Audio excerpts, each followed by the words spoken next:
सरैया थाना क्षेत्र के कुटिया मैदान में राहुल गांधी के भारत जोड़ो न्याय यात्रा का कार्यक्रम किया गया था, जो संपन्न हुआ।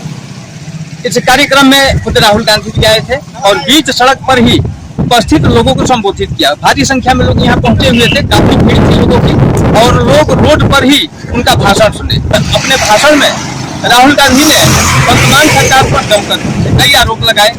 उन्होंने यहाँ तक ये भी बात कहा कि अगर हमारी सरकार बनती है तो हम यहाँ भी जातिगत जनगणना कराएंगे, और यहाँ जाते जाते एक जातिगत जनगणना का कार्ड खेल गए आगामी लोकसभा चुनाव को देखते हुए। अब देखना यह है कि इनका यह कार्ड कहाँ तक काम करता है, ये भविष्य बताए। आइए सुनते हैं राहुल गांधी का, उन्होंने अपने संबोधन में क्या कुछ कहा।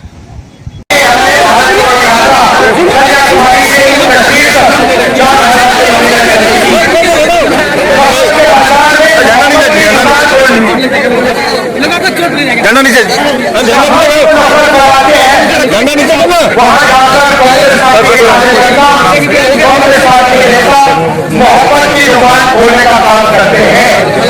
यहाँ पे युवा आए हैं, मैं आपसे पूछना चाहता हूँ, नरेंद्र मोदी जी की सरकार में यहाँ आपको रोजगार मिलता है? 100% इस बार कांग्रेस की सरकार।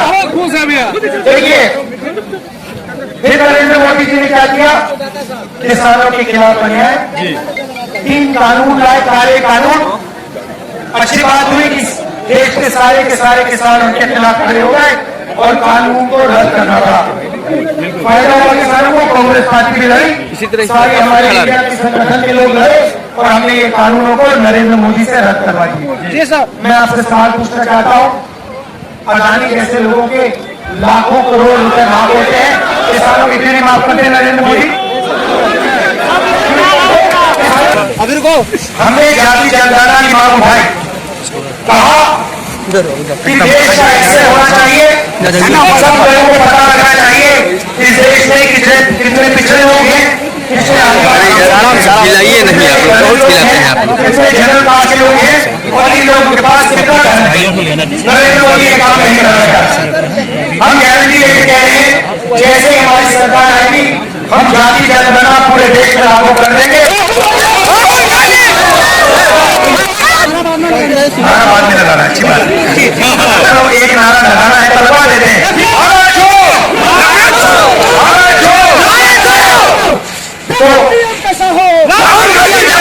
कांग्रेस का भारत जोड़ो न्याय यात्रा में राहुल गांधी का संबोधन आप लोगों ने सुना।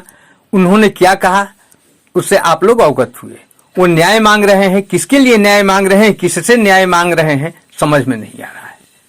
हंसी इस बात की आ रही है कि उनके सरकार के काल में जो भारत के अपने देश के 20 से 25 करोड़ लोगों के साथ अन्याय हुआ, उसका न्याय कौन करेगा। हमारे समझ से उन लोगों का ही हाय शराब कांग्रेस के ऊपर आज लग गया। बताते चले कि सहारा इंडिया जो डूब गई, उसके पीछे बताया जा रहा है कि कांग्रेस का ही हाथ था। कांग्रेस के एक सबसे ऊंचे ओहदे के एक नेता के साथ सुब्रत राय की अनबन थी, और उसी अनबन की देन है कि सहारा इंडिया डूब गई। ऐसा हम नहीं कह रहे हैं, खबरें कह रही हैं, चर्चा है ऐसी। निश्चित तौर पे ये कह सकते हैं कि सहारा इंडिया डूब गई, कोई बहुत बड़ी बात नहीं है। इसके पहले पीएलएस भी डूब गई थी, डूब गई है। सहारा इंडिया में जमा करने वाले 20 से 25 करोड़ लोग में 60% ऐसे लोग थे जो दलित समाज या गरीब तबके के लोग थे, जो 10-10 रुपया जमा करके अपने बेटी की शादी, अपने बच्चे के भविष्य के लिए 10-10 रुपया करके जमा किए थे। वो सारे पैसे उनके डूब गए।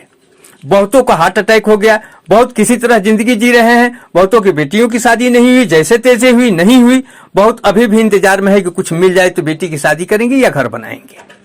और ये सारा जो हुआ उसमें निश्चित तौर पर कहीं न कहीं कांग्रेस सरकार का हाथ जरूर था। कहे से उस समय मनमोहन सरकार थी, और मनमोहन सरकार के ही रीजन में सुब्रत राय पे ज्यादा कड़ैती हुआ, सहारा इंडिया पे ज्यादा पाबंदियां लगी।